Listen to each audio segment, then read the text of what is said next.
plat qui se mange froid. Une enquête de Riley Page, tome 8, écrit par Blake Pierce, lu par Faïda Lovero.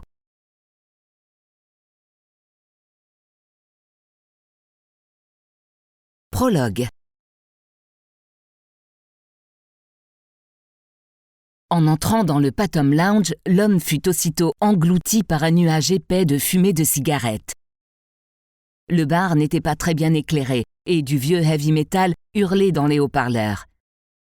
Il était déjà impatient de s'en aller. Il faisait trop chaud, il y avait trop de monde.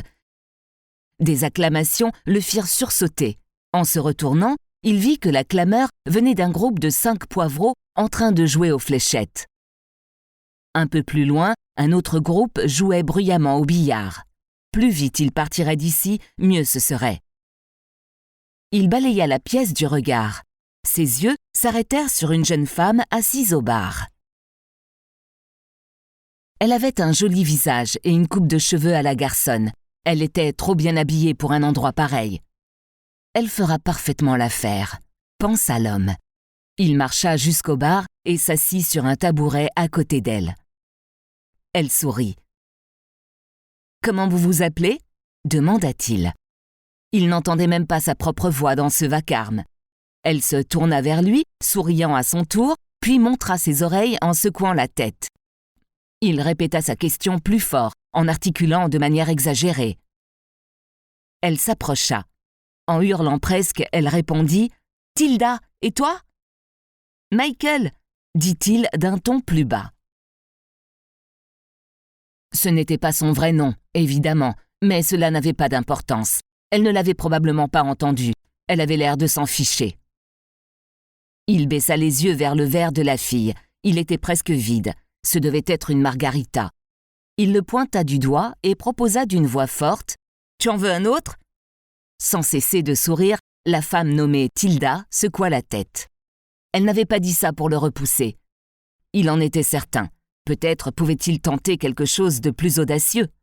Il tira vers lui une serviette en papier et sortit un stylo de sa poche. Il écrivit « Tu veux aller ailleurs ?» Elle baissa les yeux vers le message. Son sourire s'élargit. Elle hésita une seconde, mais il avait vu juste. Elle était à la recherche de sensations fortes. Elle était satisfaite d'avoir trouvé ce qu'elle cherchait. Enfin, pour son plus grand plaisir, elle hocha la tête. Avant de partir, il s'empara d'une boîte d'allumettes portant le logo du bar. Il allait en avoir besoin. Il l'aida à enfiler son manteau et ils sortirent. Après tout ce bruit et cette chaleur étouffante, il était déconcertant de se retrouver à l'air libre, dans le silence. « Eh ben, » dit-elle en marchant à ses côtés, « j'ai failli devenir sourde. »« Tu ne dois pas venir souvent, » répondit-il. « Non. » Elle n'en dit pas plus, mais ce devait être la première fois qu'elle venait au Pathom Lounge. « Moi non plus, » dit-il. « C'est un trou. »« Je ne te le fais pas dire. » Ils éclatèrent de rire. « Ma voiture est là-bas, » dit-il en la montrant du doigt. « Où tu veux aller ?» Elle hésita.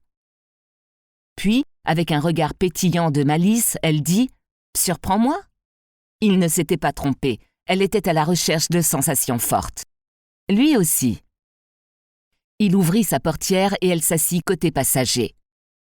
Il s'installa au volant et démarra. « Alors, où on va ?» demanda-t-elle. Avec un sourire et un clin d'œil, il répondit « Tu veux que ce soit une surprise ?» Elle étouffa un rire qui semblait à la fois nerveux et satisfait. « Tu vis à Greybull ?» demanda-t-il. « J'y suis même né, je ne t'avais jamais vu avant. Tu vis dans le coin ?»« Pas très loin, » répondit-il. Elle rit à nouveau. « Qu'est-ce qui t'amène dans cette petite ville où il ne se passe jamais rien ?»« Les affaires. » Elle le dévisagea avec curiosité, mais n'insista pas.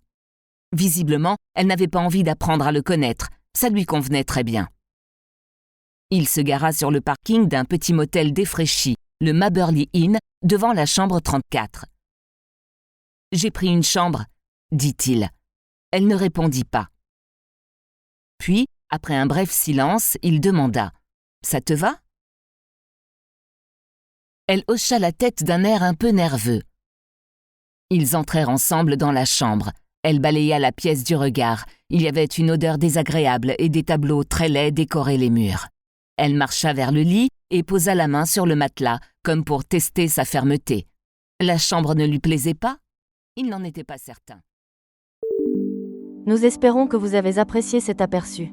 Pour continuer à écouter ce livre audio sur Google Play Livres, utilisez le lien dans la description de la vidéo.